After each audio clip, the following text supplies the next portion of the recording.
The following is a presentation of the Force Center podcast feed. From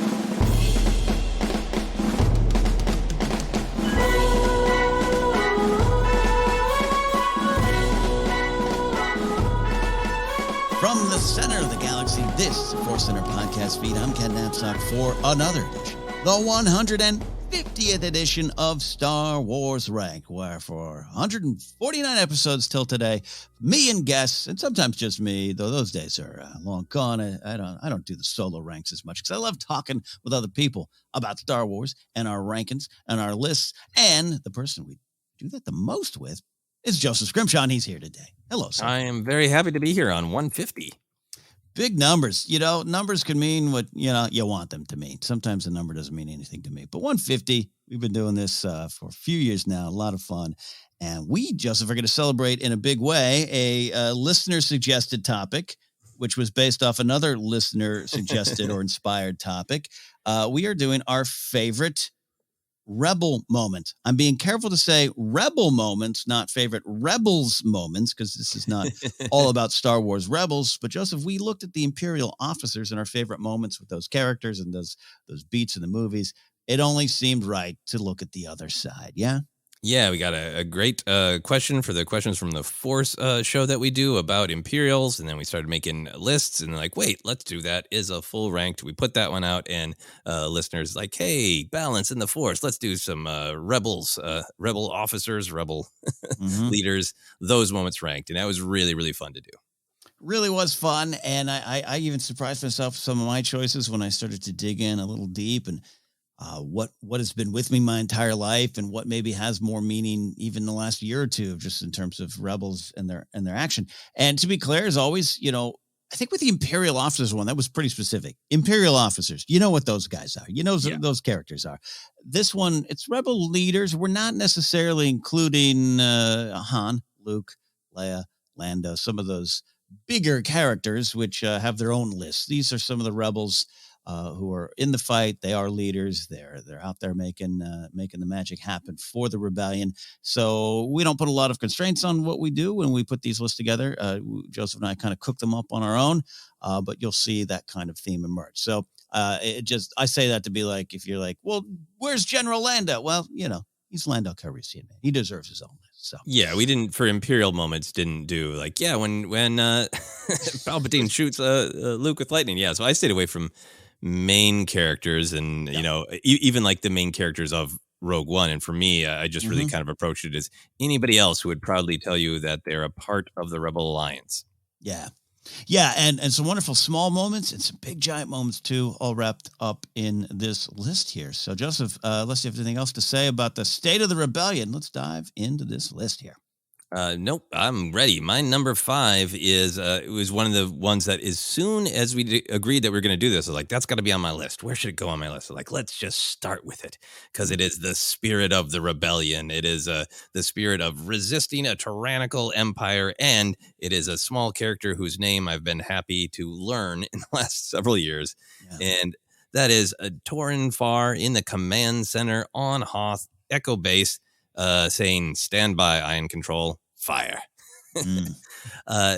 She is, of course, noteworthy because love the original trilogies. Obviously, there's definitely some gender issues where they're not seeing a lot of women, in particular. Empire Strikes Back. It's pretty much Leia and Torin Farr. So she does make an impact for me. And it's one of those lines, like there's so many lines in the original trilogy that we watched again and again that, almost every line becomes quotable, right? Yeah. But I go back to this one because it kind of feels symbolic. She comes off so strong, so resolute, so confident.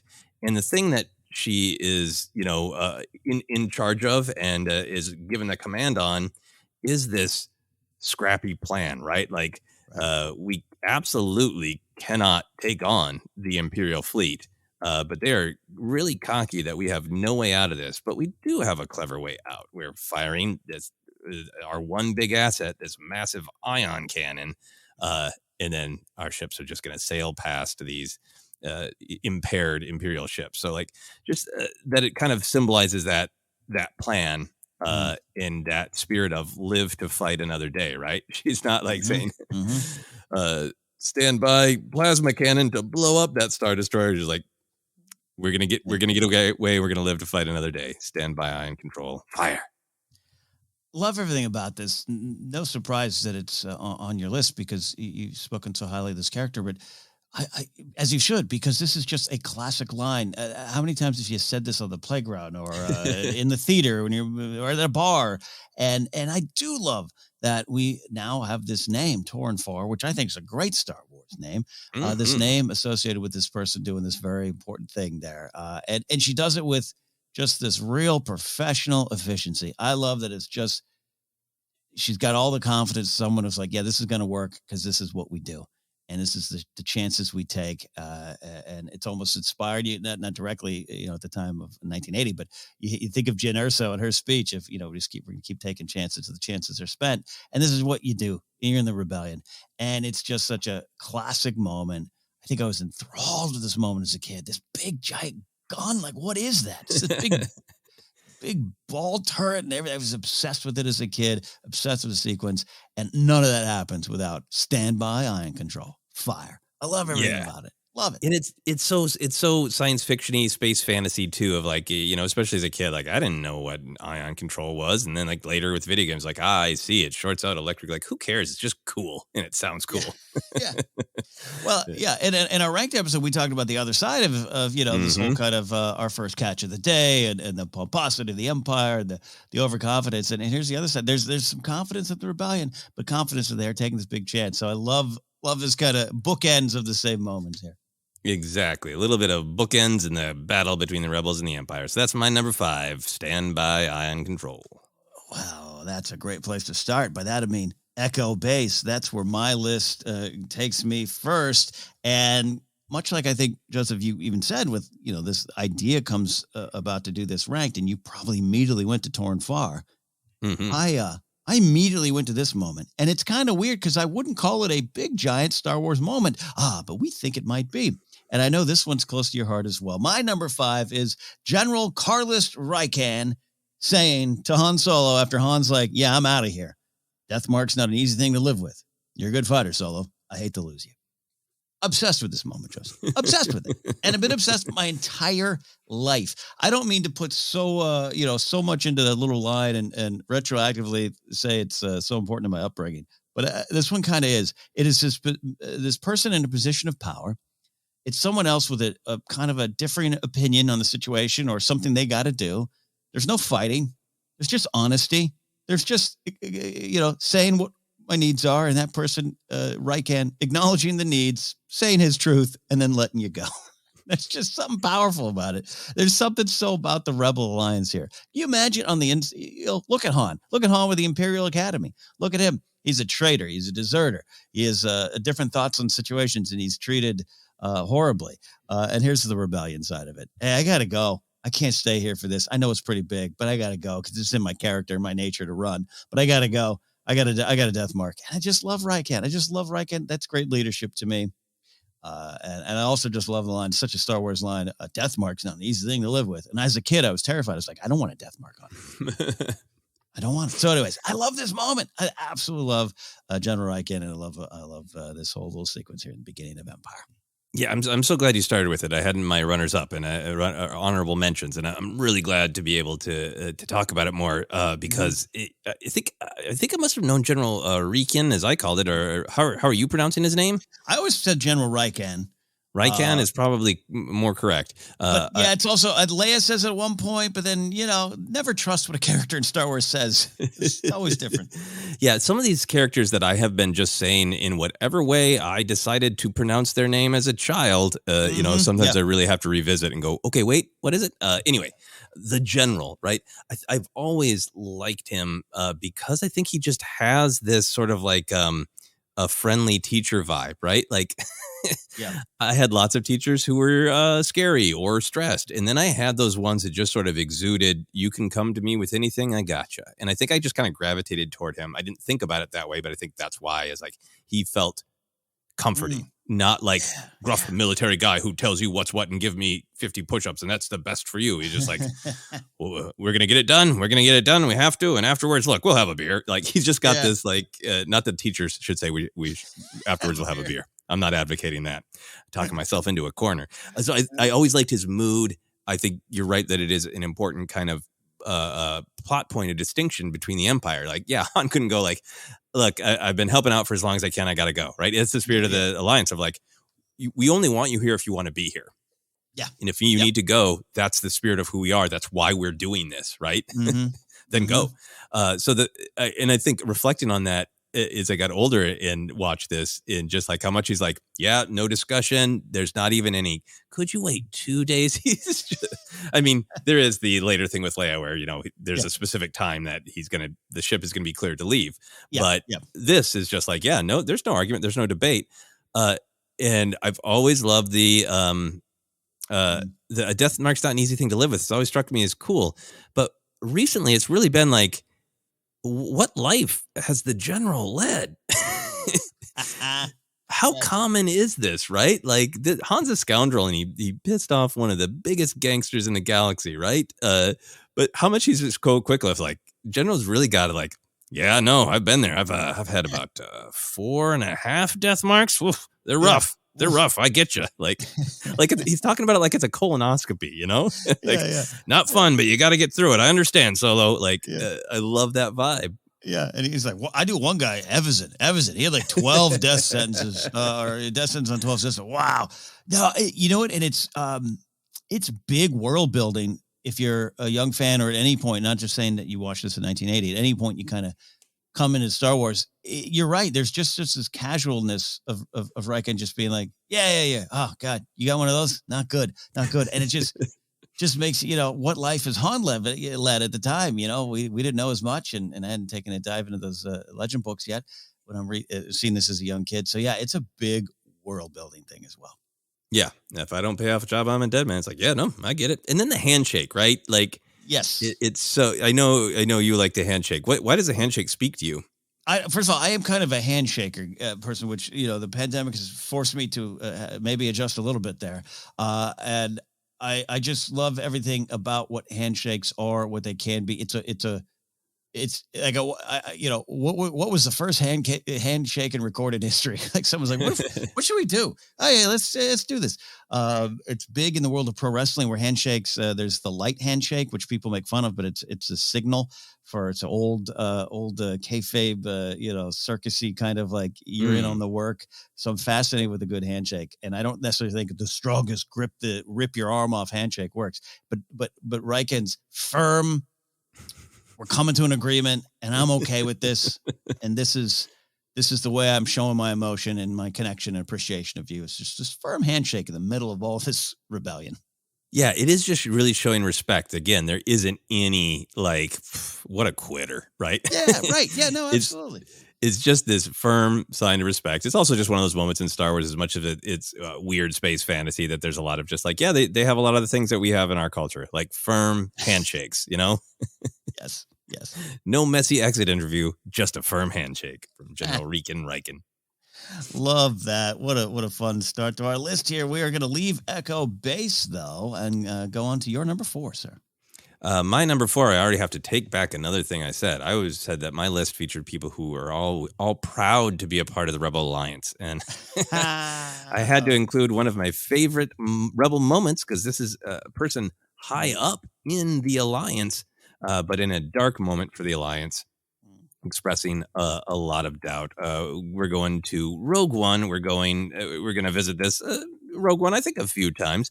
But that great and surprising scene where Jyn brings the information to the heroes, to the Rebel Alliance, lays out the case that her father, the Imperial scientist, was actually brave enough to risk his life by putting in a flaw in the Death Star. They just need to get the plans, and encounters a huge amount of doubt, cynicism, fear, all of the risks that Star Wars teaches us. This is what stops us from being hopeful. This is what stops us from connecting. This is what stops us from taking a chance to try to make things better.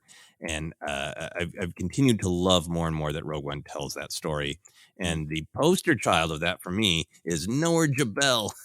Yes, he is. There are multiple leaders pushing back, Vaspar, Trina Palmo, but Noah Jabel is just the whiny, pinch face, doubting energy that's just, it's the specific moment is him going, a Death Star? This is nonsense.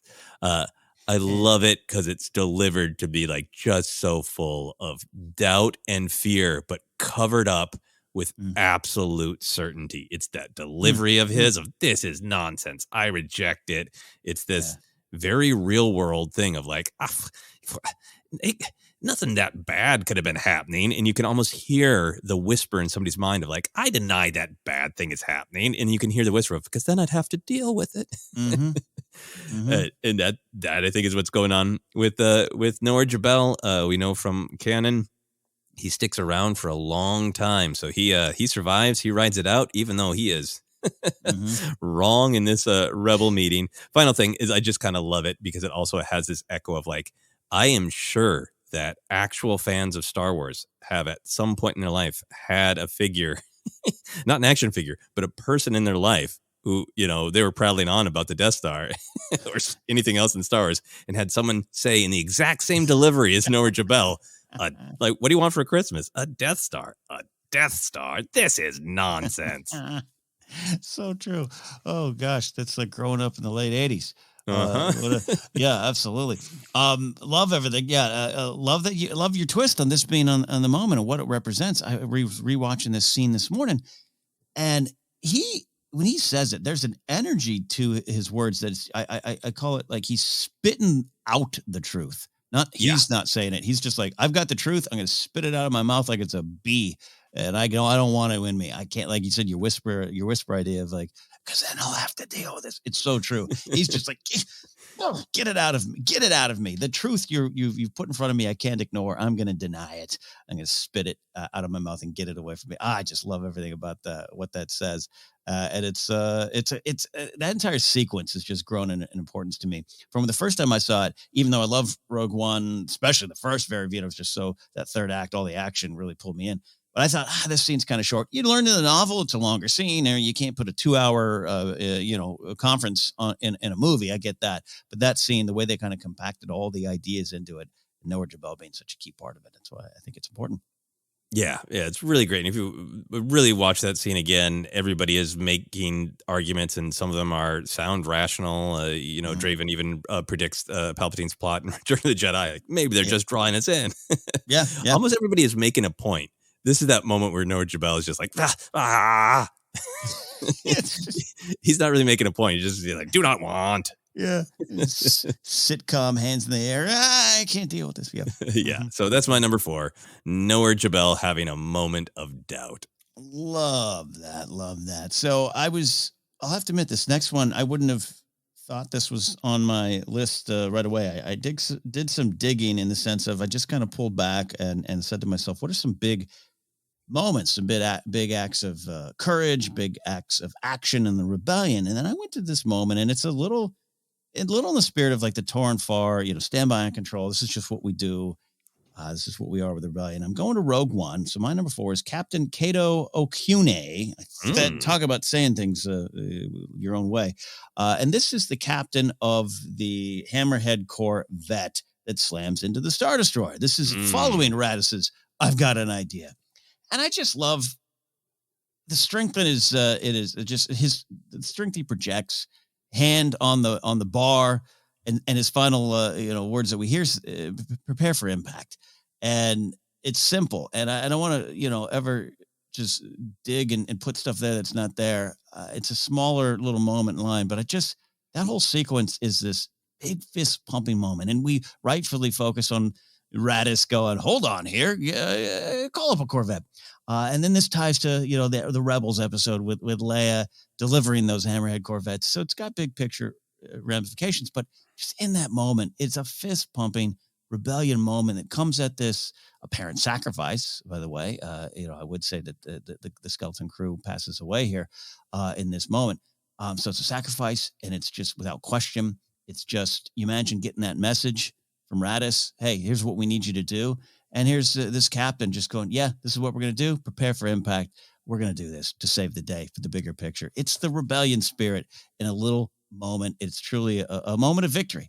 And I said, wouldn't have, even when we started to come up with this list, I wouldn't have jumped to my mind because I wouldn't think of it in this way and boil it down to this one character. But shout out to Captain Cato Okune and his prepare for impact can-do spirit.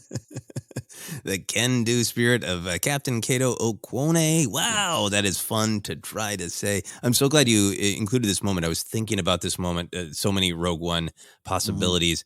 I really love this whole sequence. I love this specific moment.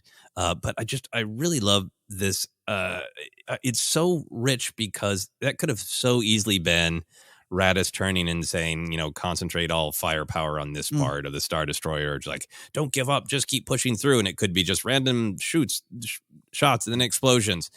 I love that we see a clever, surprising strategy. Yeah. And I love that it is this symbolic strategy where, yes, these Star Destroyers are, they're bigger than us. They are more heavily gunned. But maybe a small ship that is using tactics to apply pressure at a specific point. Maybe this small thing can actually take down this big thing is, a little bit of the relationship between the rebellion and the Empire. So it's such a great moment all around. I'm so glad you included it. Yeah, and I wanted to highlight the ship names. It's as we know, it's disabling the Persecutor, the Star Wars destroyer, Imperial Star Destroyer. I mean, and they love those names. What are the most menacing, evil names you can find? And then the flip side is this Hammerhead Corvette is Lightmaker, and it's simple. It's on the surface. You can see the difference, but I just love even that kind of factors into my decision. But just it's truly a maker of rebellion light in this moment. I'm here for it. Absolutely. And it's great to revisit those names I used to have memorized for trivia. Right. And then poof, they fly away. I want to remember it all, but there is so much. Lightmaker is a fun one to remember, though. Great number 4. Yes. And so now, thank you, sir. We are up to your number 3. My number 3, I knew I needed to go somewhere with this character, and I think I've seen this moment before, but it was really scrubbing through Return of the Jedi that made me be able to pick this moment, and I'm so thrilled by it. There is the character who is known as Ori Marco, the Brazilian member of the Rebel Alliance. He has a cool cape, cloak thing, and an eye patch. And I have this long relationship with him because action figure wise, he was known as Prune Face. Back when they just had insulting names like Walrus Man and Prune Face. Prune Face was at the height of insulting, right? Yes, yes, it was. And I've got this in a stand-up bit on an album called Rebel Scum. You can check it out on my website or Bandcamp. That I went through a journey with him because he was one of the last lingering figures that I found on a shelf. I found him in 85 or 86 even at like a Walgreens, which was like normally had the dregs of action figures. He was one of the last figures I got. And I was like, cool. It's sad that this era is ending, but I got one more bounty hunter. For a long time, it was like, Prune Face is a scary looking alien. He's a bounty hunter. And then I learned a lesson about assumptions. Yeah. Discovered, no, he's actually with the Rebel Alliance. He's in shots in Return of the Jedi that you missed, kid. Once I had the VHS. So I wanted to highlight Ori Marco. And one of the places that he appears the best is there's a scene where if you're not looking, you could ignore Ori Marco. We're going to the Endor celebration with the Ewoks, the victory celebration. In the foreground, another great Rebel Alliance member, Nine Numb, is congratulating pilots, doing some half bro hugs and some back pats. But in the background, just dancing with joy, is a Brazilian freedom fighter, Ori Marco. Treat yourself. If you don't know this shot, just scrub through every shot in the party montage and enjoy Ori Marco dancing in the background. I love this, and I must say, I think at some point I was aware of this, but I also, maybe that's me lying. Maybe I'm nowhere jabelling myself by taking the truth and spitting it out of my mouth. I don't think I've ever seen this. I really think so. And saw your list and watched it. It might be the greatest thing in Star Wars ever, friends. You need to watch this. First of all, just watch a lot of that Endor dance. I don't think we've all taken a moment to appreciate a Mon Calamari kind of shuffling like a junior high dance. Yes. There's some weird rebel dances going on. I don't know what's going on. And it's wonderful. And it just reminds you of, what Star Wars is. It's the poignant and the silly, like we talk about a lot here. But you're right. Now I will never unsee it.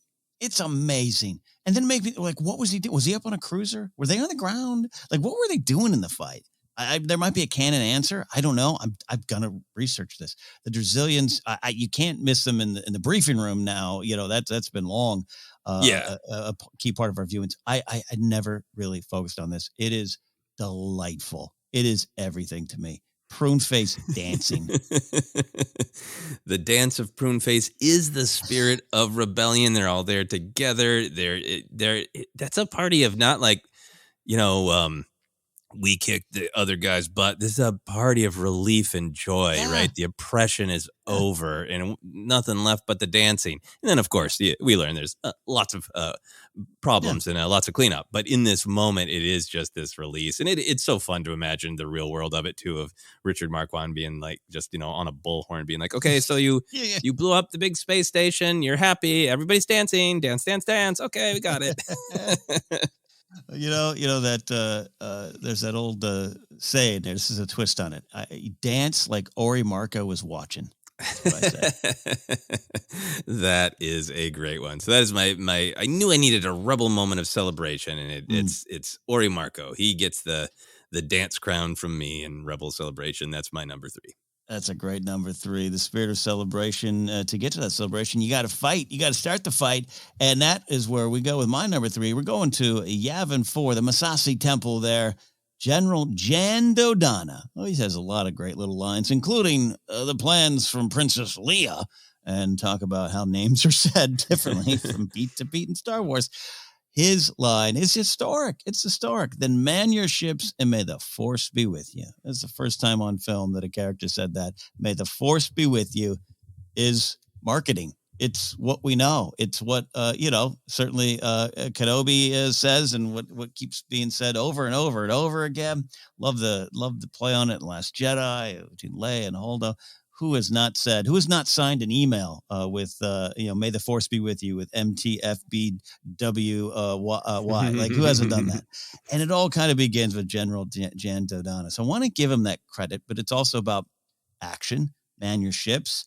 But also there's a little bit of, for me personally, and we may have discussed it at some episode over our 6+ years now of broadcasting, Joseph, but I just naturally, because of this line, just associate the light side of the force with the rebels and the good folks in the galaxy. And that seems, Ken, that's kind of simple. But no, I mean, I just was like, the rebels, all of them, they all use the force, because he's saying it at this meeting, and all these pilots, they're not Jedi, but they're understanding it. They're going, you're right. Final thing, we're going to use the force. Great. Now, then you could argue that a lot of them don't. Luke's the only one that turns off the targeting computer and uses the force. That's a different moment and beat. But I just, as a kid, grew up with this moment. I would point to it of like, the force likes the rebels. Jen Dodonna said it. Didn't you hear it? So may the force be with you. And they all nodded. So I love everything about this moment, including its weird legacy with my own childhood. Yeah, no, I'm right there with you. This is one I considered as well. You're so right. It's got that call to action and the famousness of that's a trivia trap of like when you're asked early on, who was the first person to say, may the force be with you? Your mind goes to the main characters, right? And then you realize, no, it's Dodonna.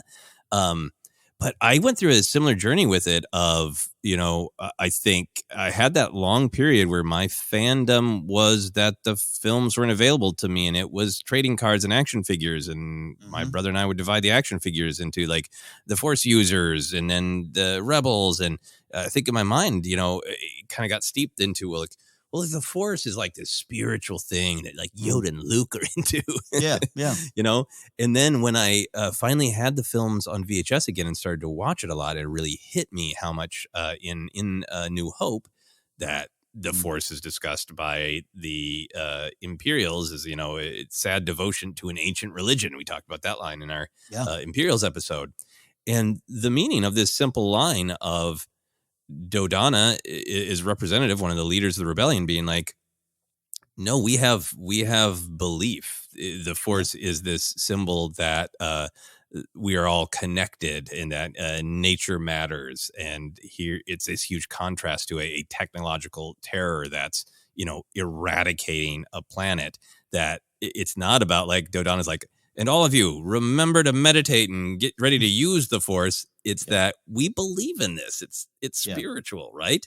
And that is the perspective of the Alliance. And nobody looks back at him and go like, keep your weird spirituality away. Like it's that they believe in this. And then the added layer that is a form of defiance, right? That the Empire and the Emperor in particular have tried to absolutely squash this from the galaxy, because even though the Emperor and Vader uses the dark side, they don't want the light side connecting people and giving them hope, right? So this is an absolute act of defiance, right? Indeed. Absolutely. Very, very much a declaration of what we believe in and what we're about to do. Yeah. This is a great pick. Love it. General Jan Dodonna, or, you know, his great line in Rogue One, or so you've told us. I do wish I had a little more Dodonna in Rogue One, especially with Barristan Selmy playing him there. All right, that is my number 3, but now we're up to your number 2. We're looking at our favorite Rebel moments. What do you got? My number 2, I really wanted to include this Rebel because he is, for me, the generation that I grew up in, the famous Rebel, because he's the other Rebel who made it all the way through. Obviously, we know in canon some others did as well now, but I'm talking about Wedge Antilles. And I went to a moment. I almost wanted to go with some of his great hugs in greetings at the Andor celebration. Yep. A lot of great moments, but I had to go to what I think is one of the classic Wedge moments that is very symbolic of the rebellion. His classic line, "Look at the size of that thing." I think I love that because Wedge is really presented in the movies, the little bit of time we get to spend with him, and great amount of development that he gets in books. I have not read every one of those, the Rogue Squadron books where he really took on a huge amount of life, but I love him in the canon stuff that we have in Aftermath and other books. But he's just always been the steady guy who's got your back, right? And is the guy who is reasonable enough to knows when he needs to get out of the fight. He's not doing any good back there. And to see this guy who's kind of got that sort of steady energy and be like, yep, we're going to do it. Yep. Man our ships. May the Force be with us. We're not going to back down the Empire. Oh, wow. Look at the size of that thing. It's that beat of reasonable. Like I knew it was big. I saw the older, digital graphics. I comprehend the size of the thing, but now I'm feeling it, It's a great little beat for the character, but it's also just such great storytelling to be like, the odds are really against them. The stakes are really high. Look at the size of that thing. Absolutely. You got to have Wedge on there. There's a lot of, you talk about handshakes, good handshake with Wedge on Endor, a lot of stuff there. But this is, such an oft-quoted line, often quoted, sometimes with, I would say, nefarious purposes too. But, it's just the energy, the shock and awe of everything. Yeah, I think you're right. It does have some meaning there, and it's also it's just realistic. Like, why wouldn't you say that? I'd say that too if I turned the corner and saw that barreling down on my base and my very existence, and we got to go up. It's a little of the two fighters against a Star Destroyer, kind of like the rebellion's always up against those odds. Always. Up against them. Yep, and always questions them, and then it makes it even more impressive that they push through. Yeah. Oh, that's a great number 2. Wedge, we love you. We celebrate Wedge here. My number 2, I'll admit it's the biggest one on my list in terms of just overall and importance, but it's not just a little line. It's not just a little look. Again, kind of pulled back. challenge myself to just think of rebels, think of rebel leaders, think of things they've said and then done. And this one popped into my head, and I rewatched it this morning. Joseph, we were almost late our recording session because I ended up just watching this episode. We also had to review some Clone Wars stuff. It is going to Star Wars Rebels Season 3, episode 21, I believe. I might have put 22 in my notes, but it's episode 21, which is part 1 of 0 Hour. This is the end of Season 3, and it is the actions, the sacrifice, the honorable just actions of Commander Jun Sato and his sacrifice over Atollon in the Battle of Atollon. He's in his ship, Phoenix Nest. We know Phoenix Squadron, so key to the Star Wars Rebels storyline. And they've, Sato's kind of been going toe-to-toe with Thrawn in a way. There's that great episode of him needing Phoenix Squadron to rescue his nephew. A lot of stuff going on. This is a great character, a great leader. Love his presence in the show. Keon Young voices him, a great venerable actor too. And he's in this moment going up with the Phoenix Nest, that stolen, repurposed Quasar class destroyer ship, going up against the Interdictor under the command of Constantine, who is the exact opposite. Constantine has this line. He says, "I will not be denied the glory of this kill." Sato is exact opposite in every way. And he knows that in order for Ezra to get away, to escape the Interdictor, he needs to make this sacrifice. And he sends everyone away, but 2 of his crewmen stay. And even in that moment, he's like, he just kind of nods. He gives them the full respect of their choice and doesn't say, no, you got to get out of here. I'll handle this myself. He's just like, all right, man your positions. And it is the spirit of Torrin Farr, the spirit of Riken, and just accepting what it is and prepare for impact. It's all these things we've kind of talked about. And he gives up his life. This episode came out, I think, in 2017. It has some energy with the Holdo maneuver as well, with the ship going into another ship and a little bit of the Hammerhead Corvette thing, but I mean that in a good way. Of just it's reminiscent of these great moments and these great moments of sacrifice. Oh, actually, take it back. Obviously the Holdo one would have been a little bit later. I think this one was before, but it's in 2017. All that to say, it's just a powerful moment. I think even as celebrated as Rebels is, this could slightly get overlooked. It's part of this big battle. It doesn't end the battle. It doesn't even end the arc. We got one more to go. We got a lot of great stuff with Bendu. We got Ezra, but all of this, just in the story sense, doesn't happen. If he doesn't make the sacrifice, Ezra doesn't get away. The Masasi Squadron, Dodonna, everyone, they got to get away. Phoenix Squadron, they've got to get away. That doesn't happen without this. And they don't go on to Yavin 4. They don't win this battle. They don't go on to save the galaxy. This is a very key moment, and I love it. And it's a great action from a rebel leader. So it's my number 2.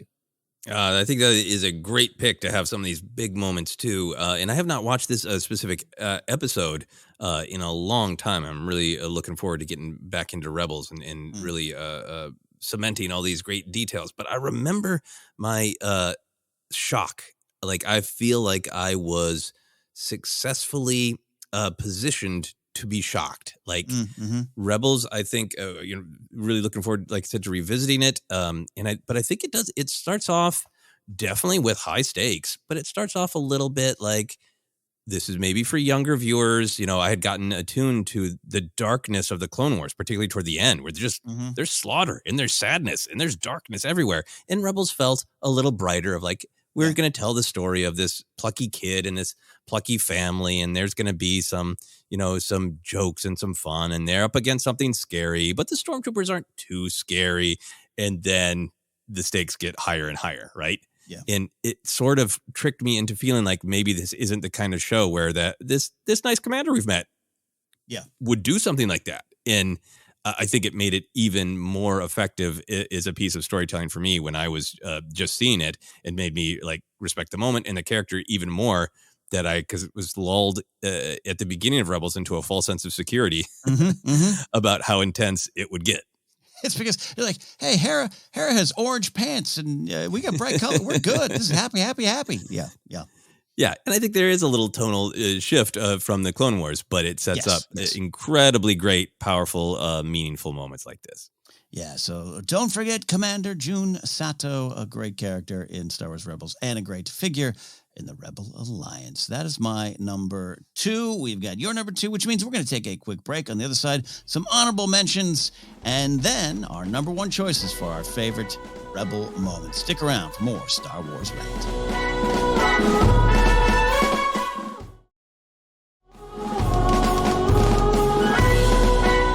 Welcome back to Star Wars Ranked. Me, Ken Napzok, and Joseph Scrimshaw are ranking our favorite Rebel moments. Not Rebels moments, though we just listed one. Our favorite moments featuring key Rebel leaders, fighters, pilots, their lines, their little moments, their actions that changed the galaxy. And as always, we have some things that didn't quite make our top 5. So let's get to them. Joseph, you've got a great list of honorable mentions. I'm sneak peeking right now.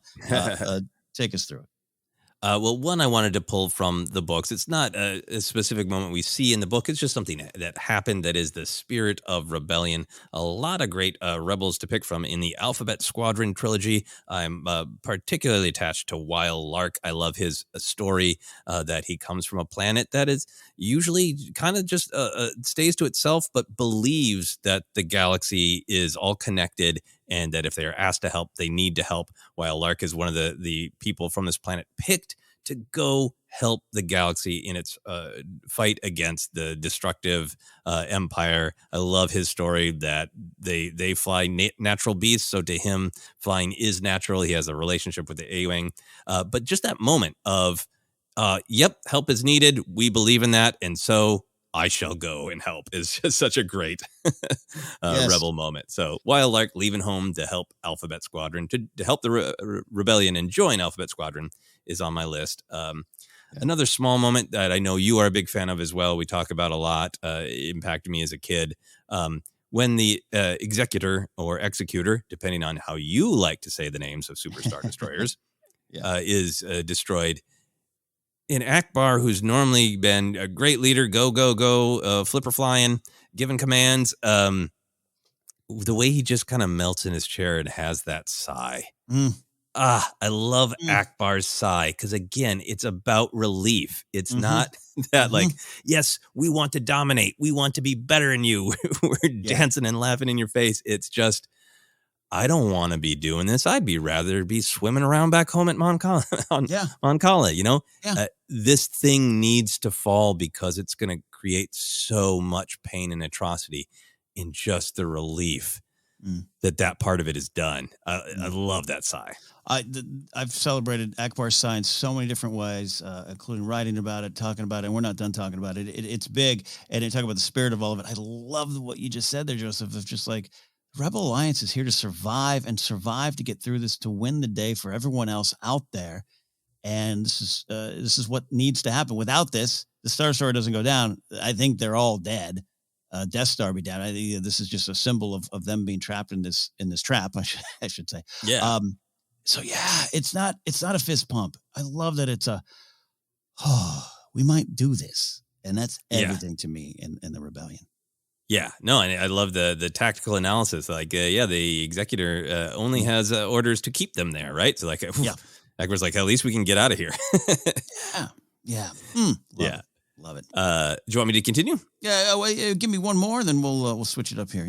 Yeah, staying in the Mon Cala lane, many Raddus moments that are important to me. I know you're a big fan of Raddus. I love the grumpy old Mon Calamari as well, and in particular, I just many meaningful moments, but I had to include this line that I've just always loved from Rogue One because it is a little bit more in a spirit of fun.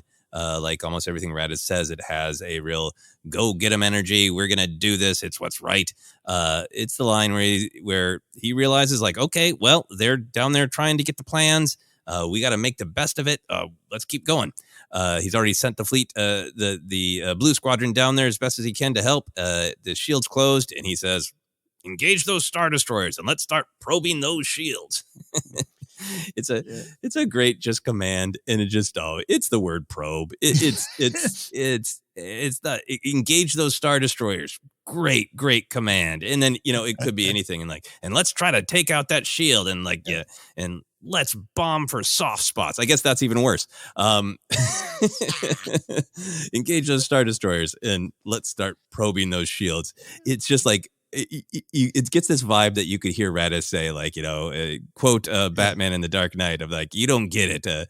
This is an operating table and I'm the surgeon. I'm going to find your weak spots, It's so great. It's so great. And I absolutely know I've told the story before, but I think for the benefit of our newer listeners and just those who might have forgotten, this line is so important to both of us, Joseph. And when I first had the pleasure of meeting Steven Stanton at Collider, I asked him to say this line into my phone, and I was going to text you the video. Steven's very accommodating, but also smart enough to know this line might be used in a negative way. And he goes, okay. And he stops me and goes, what is this for? And I go, just my friend Joseph. They go, okay. And essentially, but I just love everything about it. So to actually hear him say it in person and on video was great. But yeah, this is one of those classic Star Wars lines in a lot of different ways. Yeah, it's just so fun. It's an odd word choice, but it is still just incredibly in the spirit. And that video is treasured, and I don't share it out of respect. But it's a treasure to have. I love this line. It's the energy and the fun of Star Wars. Love it. Love everything about that. We're going to go to some honorable mentions from me. And, I went really small, but big with some of these moments here, these honorable ones. I just felt, I don't know, there's not enough to be on the list, but I got to mention them. So I'm going to run through a couple of these, quite frankly, silly choices here. First one up is General Crix Madine's hair. Why? Because when I think of rebel leaders, I think of General Madine, think of old Crix. And then you got to think of that hair. It's kind of 80s. It's kind of its own thing. It's kind of sci-fi, and it's a little wonky, but it gets the job done. It is the Rebel Alliance. It is the spirit. It's all in Madine's hair. Just go with me on that. There. Yeah, I mean, you can get distracted by the beard and not focus on the hair, but the hair deserves some focus. It's got kind of a cone shape. It's got a lot of things going on. And it's definitely early. I kind of had that haircut as a kid, that little Adam Rich 8 is Enough Bowls cut, but it's kind of an updated, it's a thing, man, and I love it. Yeah, it's like a bowl cut with a sweep. I like to think that he combed with that pointer the action figure came with, that he just gave it a little sweep. That's why he has the pointer. So from there, small, but even more important, I think, Nine Numb's laugh. And there's some great moments. It's a great character, and I love everything about Nine Numb. But just his big, just hearty laugh. There's two big laughs, when Lando, but kind of when they're both going in, taking it into the Death Star when the shield blows up. There's just those great moments. You all know where they are in the films. But I just love that with all hell breaking loose around him. This is the battle for Endor. This is the battle for the galaxy in a lot of ways at this moment. You talk about, we got the sigh of Akbar and the spirit of survival, spirit of relief. That to me is his laugh in this moment. And it's so big and it's contagious, but it's just kind of like, oh my God, yeah, you're right. We might win. We might get out of here. Oh, it's great. And just also, a little joy helps fuel hope. And I think a lot about that. So got to shout out Nine Numb's laugh. Oh, it's a great laugh. It's contagious, and it really is like this almost giddy, like, we're going to be able to do this. This is great. And if you believe some of what is written about Nine Numb in some modern canon, he might have also had a shot from a flask. Fair enough. That for me is going to Rogue One. I love this little moment, and there's so much action in the third act of Rogue One, some of which we've already talked about. I love the moment where the AT-ACT kind of emerges and, Baze is down there and it does not look good. And Baze takes that big shot. And it's in the trailer, and then the X-Wings show up and save the day. And the first X-Wing to take that shot is General Antok Merrick. And after he, destroys the walker, it explodes and the rebels on the ground are saved. And there's just that cut back to him. He's just got that smile on his face. And I don't necessarily think it's cocky or confident. I think, again, it's the spirit of joy, a spirit of we are here. We're here to kind of save the day because we need to, and we're all going to make this choice now. I just love that little moment. I love a lot of little shots with Blue Squadron in Rogue One. There's just something, and the sun is shining down, the Scarif sun is just shining down. It's just this joy amongst this dark, important battle. Oh, I really love that moment. General Merrick, we meet lots of frustrating Rebel and Alliance leaders in Rogue One, and Merrick's just got much better, a much better energy, a much better aura. But yeah, it is. It's the triumphant moment of like, this is why I signed up. We're finally doing what I signed up for. I just saved a bunch of rebels who are trying to make a difference, Yeah. Yeah, absolutely. So, one more for me, and I'll flip it back to you here, and then we'll flip back here as we do here. This one, I know this character is very close to your heart, and it's close to mine. Major Bren Derlin. We love old Cliffy in Star Wars. I've always loved when the deck officer shows up, and Han and Luke are out in the cold. Leia's bummed out. Chewie's bummed out. 3PO's trying, but he can't really. And I love the deck officer kind of coming up with the information, and the major just kind of gives him the hand motion to quiet down.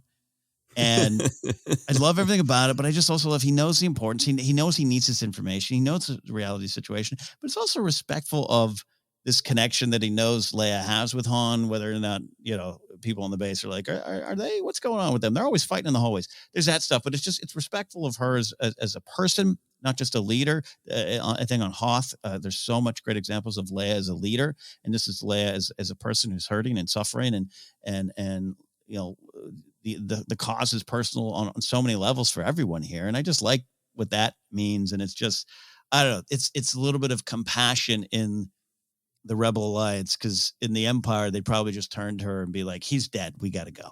And another example of it. So small moment, big meaning. Yeah, I love that. I'm so glad you included Major Bren Derlin. I didn't, because I made myself leave Empire because I was like, uh-oh. I did it too. I did that too, Joseph. I'm going to have I gotta all go. my moments. I can't stay in Empire, and I think I over-edited Empire Strikes Back. But yeah, so many great moments with him. Everybody to your stations, let's go. It's a great one with the double thumbs. But this, it is absolutely another moment that shows the kindness and the respect of the rebellion, even though it is a military, that it still has room for empathy in that. It's got this extra comedy to it as well, that it's, Space Cliff Clavin for once picking up on the vibe. Yeah. And being tactful instead of just saying the exact wrong thing. Love it. Love.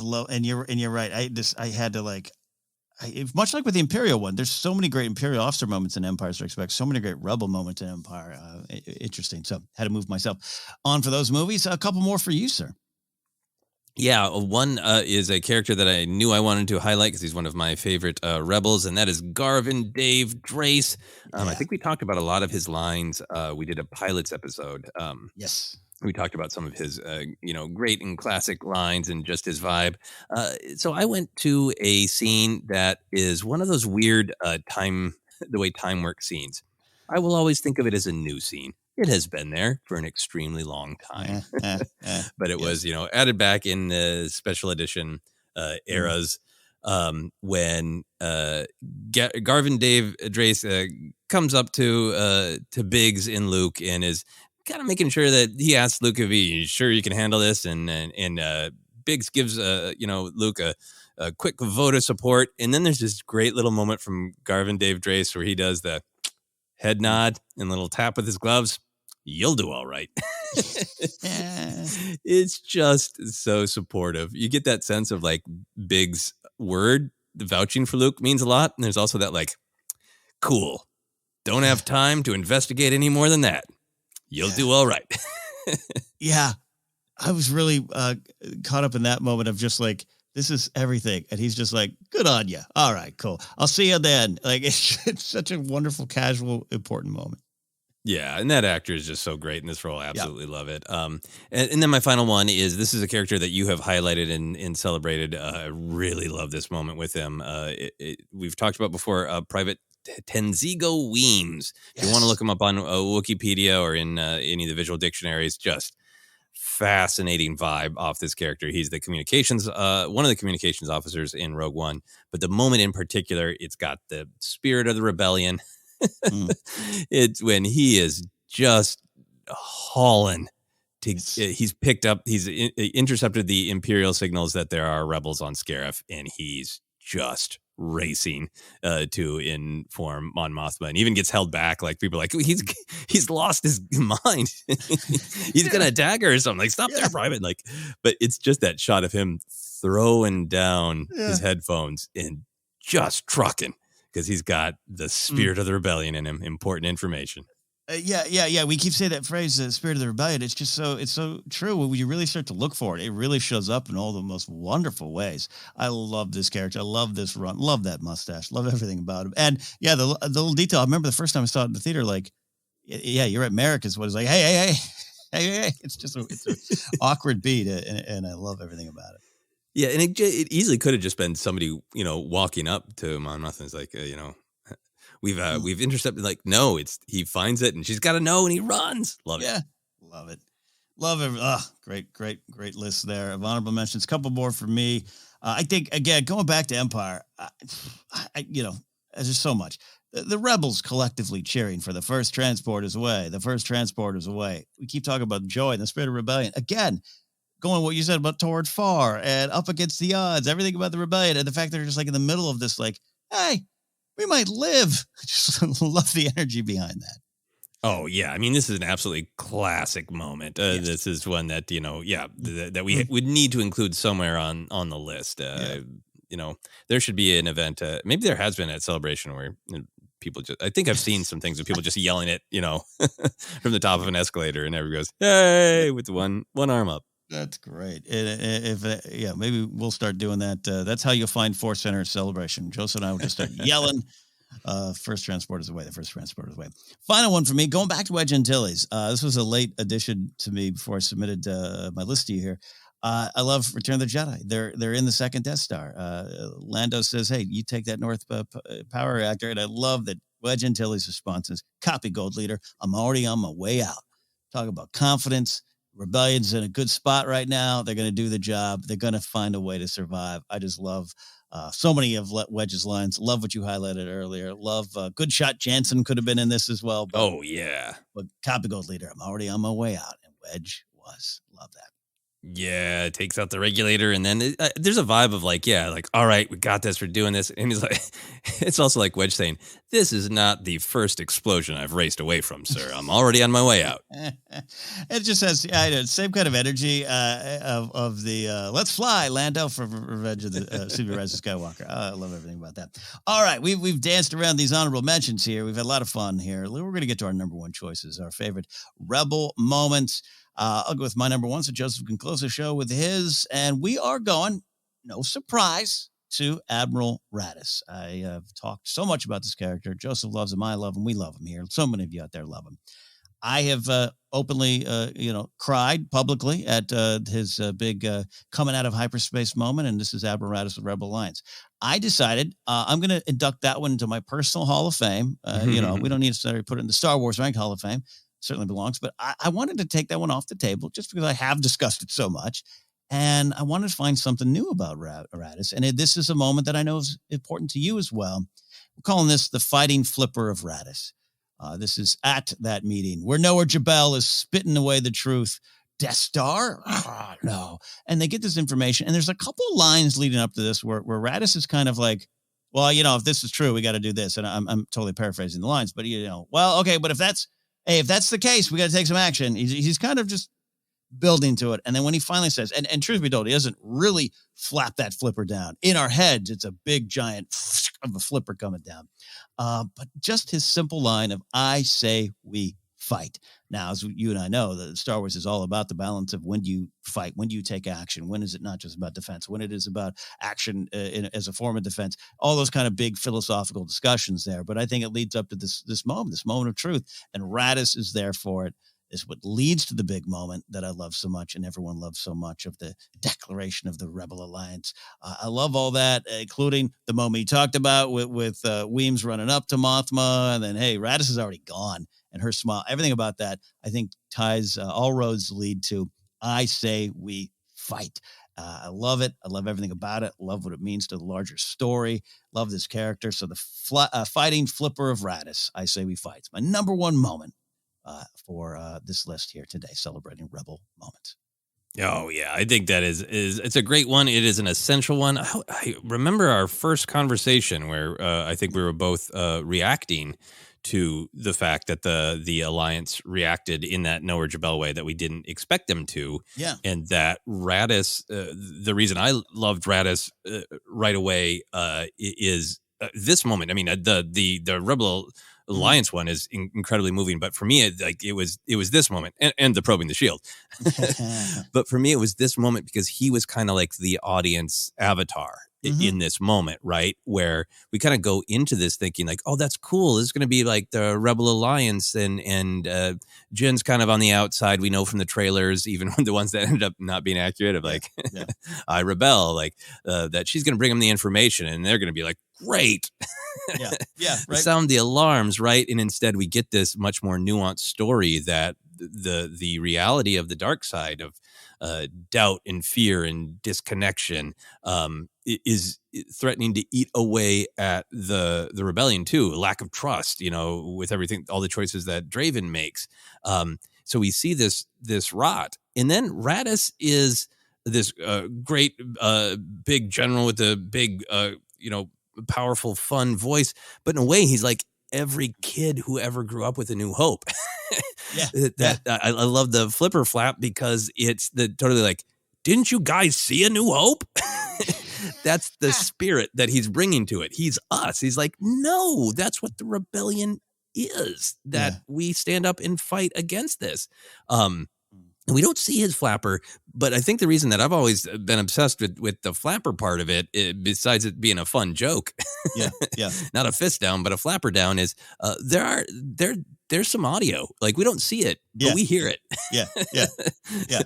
The audible slap of the flipper saying, "I say we fight," is just it's a great moment and a necessary moment in the storytelling of that scene and of Rogue One. But it's just one of those.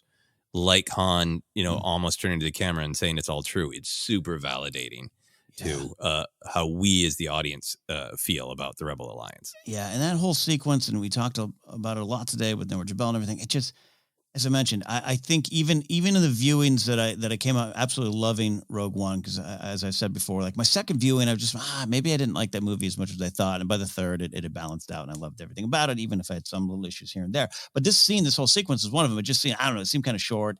I don't know, but I loved everything about all the characters, everything. Even what is she proposing? That famous background line. Jin, what she's saying, the impassioned speech, everything about it, Raddus. So it's a great sequence, and I'm glad we spent some time with it here today. So it's one of the essential rebellion scenes. And the angle of you're right. I think I probably struggled with the decades long idea I had of the rebels they fight, they're all in the same, they get along, there's no office politics or anything, and this kind of changed my view on that, and now in the best of ways. So that was my number one choice, the fighting flipper of Raddus. But Joseph, we're gonna close out the show with your number one choice for your favorite rebel moment. What do we got? My number one, I surprised myself. I wanted to have a moment from this rebel leader, because she is ultimately the rebel leader, Mon Mothma. I'll be honest, I considered the classic Many Bothans Died. It's very meaningful, but in the spirit of the rebellion that we've been talking about today, and that flipper flap and I say we fight, I wanted a resounding moment. And I revisited Mon Mothma's speech in Rebels Season 3, Episode 18, Secret Cargo. As we said a lot of times lately, I really need to do a full rewatch of Rebels. I've rewatched bits and pieces of episodes. This is one of those moments that really snuck up on me, and how important it is to the story of Star Wars, that it is the Rebel Alliance has been beginning, since cutscenes in Revenge of the Sith, since Padme said, "So this is how liberty dies," with thunderous applause. That's, in some ways, I consider that for my number one. That's the spiritual beginning of the rebellion. They've been working and working and working. They've been trying to keep this government functioning, hoping for some way to resolve this other than violence. So well documented in the Leia, Princess of Alderaan book, where they're looking for any way to not have this be a conflict.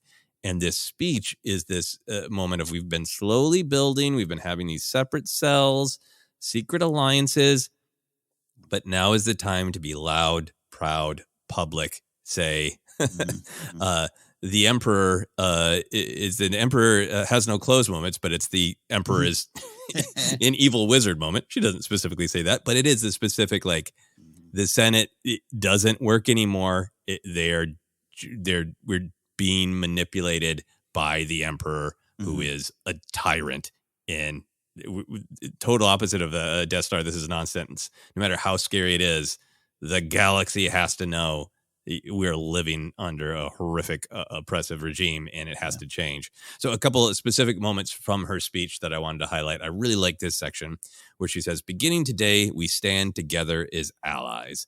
I hereby resign from the Senate to fight for you, not from the distant halls of politics, but from the front lines."